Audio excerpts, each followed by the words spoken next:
Mais um episódio aqui de história do design para falar de design decorativo e principalmente do movimento Art Deco, o último movimento ali do design decorativo. Hoje eu vou falar de mais um designer e arquiteto francês, Pierre Charrot. O Pierre nasceu em 1883 lá em Bordeaux e ele estuda em Paris na École Nationale Supérieure des Beaux-Arts. Ele vai se formar ali em 1899 e já vai trabalhar no escritório do Warren & Gillow. Ele trabalha com eles então um período bem grande ali de 1899 até 1914, quando estoura a Primeira Guerra Mundial.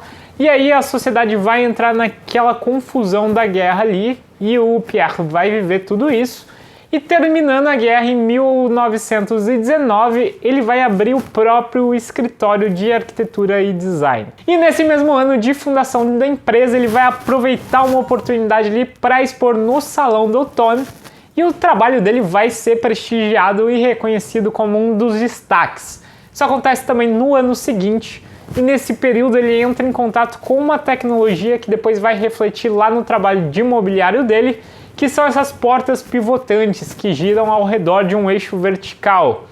Com isso ele vai poder adicionar mais dinamismo ali nos móveis, fazer com que eles possam crescer, diminuir e ter partes móveis que vão adicionar mais funções. Com essa tecnologia, então, ele vai poder adicionar mais de uma função no mesmo objeto, como por exemplo fazer uma mesa que tem um eixo rotativo que pode deixá-la maior, menor e fazer assim que ela sirva tanto para trabalho quanto para uma mesa de jantar. E é essa característica de adicionar função, de pensar funcionalidade, que faz com que às vezes é até um pouco confuso de classificar ele como um designer do Art Deco e não do modernismo. Mas a gente pensa na linguagem aqui e ele ainda vai trabalhar muito ornamento e de certa forma até essa multifuncionalidade vai ser meio ornamental na linguagem. Mas seguindo aqui na história dele, vou dar um pulo para 1928, quando ele vai fazer a obra arquitetônica dele mais reconhecida, que é a Maison de Verre. E tô colocando aqui então algumas imagens da Maison de Verre. E aqui a gente vê já algumas coisas que vão aparecer mais lá no modernismo, mas que começam aqui, que é a modulação, né? A modulação das partes pré-fabricadas.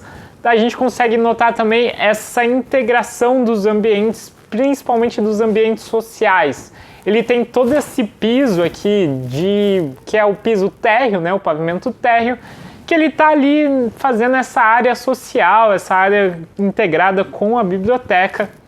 E aqui a gente vê também o que eu falei desse quase ornamento industrial, que é esse exagero aqui nas vigas, esses parafusos mais aparentes, os mais proeminentes possíveis, que vão reforçar essa característica. Então ele vai se afastar daquela linguagem lá do Art Deco, que era geometrizada num ornamento ali, que era um ornamento abstrato, e ele vai fazer uma ligação direta também, ainda abstrato, com essa coisa mais industrial, mais de fábrica, e ele vai trazer isso para dentro da casa. E essa linguagem visual acaba fugindo totalmente lá do Art Nouveau e suas inspirações botânicas, e do começo do Art Deco, né, e suas inspirações ali botânicas também, ou geométricas, e ela começa a apontar na direção dessa coisa industrial, dessa coisa standard, dessa coisa de produção em alta escala. Bom, e o Pierre Charrot, ele continua trabalhando e participando das exposições ali em Paris, divulgando o trabalho dele, até que em 1940 ele é contratado por um artista americano, que é o Robert Motherwell, e ele vai ser contratado para fazer a casa dele. O Robert vocês já conhecem, porque eu já analisei uma obra dele aqui no canal, tô deixando um card para vocês lembrarem aqui, e um link na descrição do vídeo. E esse aqui é um dos exemplos de quando o design e a arte se cruzam bastante ali nesse período pré-moderno e moderno. Bem, o Pierre, ele muda então lá para os Estados Unidos para fazer esse projeto, essa obra que vai acabar ali por volta de 1947. E acontece uma coisa meio ruim aqui, porque nesse período que ele fica lá, o trabalho dele acaba sendo um pouco divulgado ali na Europa, né, que nessa época era o centro cultural ali. E com isso ele vai acabar quase tendo um declínio, mas ele continua fazendo trabalhos lá nos Estados Unidos. E ali em 1950 ele pensa em voltar para Paris para retomar a carreira, só que ele acaba falecendo. Bom, e agora um pouco dos produtos dele para entender essa linguagem que ele criou ali, flertando já com o que vai vir a ser o movimento moderno.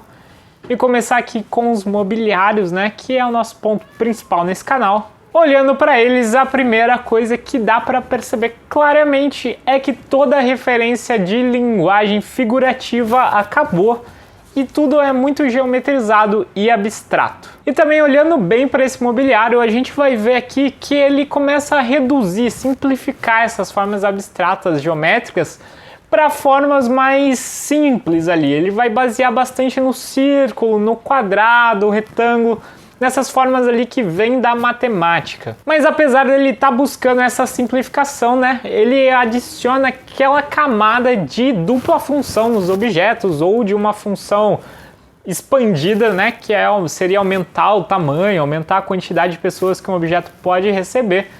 E isso acaba gerando objetos que são visualmente mais complexos do que simples, porque eles acabam virando essa composição aqui de elementos geométricos, como por exemplo o círculo mais quadrado, que não necessariamente tem uma unidade ali com a linguagem da máquina, que é uma linguagem ainda mais simples. Outro ponto importante aqui da gente olhar é que ele está usando esses materiais bem sofisticados, por exemplo, essa madeira nobre. E é por isso que, apesar dele flertar com a linguagem funcionalista ali e já apontar nessa direção, né, que a sociedade ia caminhar para ali, a linguagem dele acaba ficando presa a ornamentar demais as funções e mesmo a qualidade do material, às vezes muito nobre para um objeto muito funcional.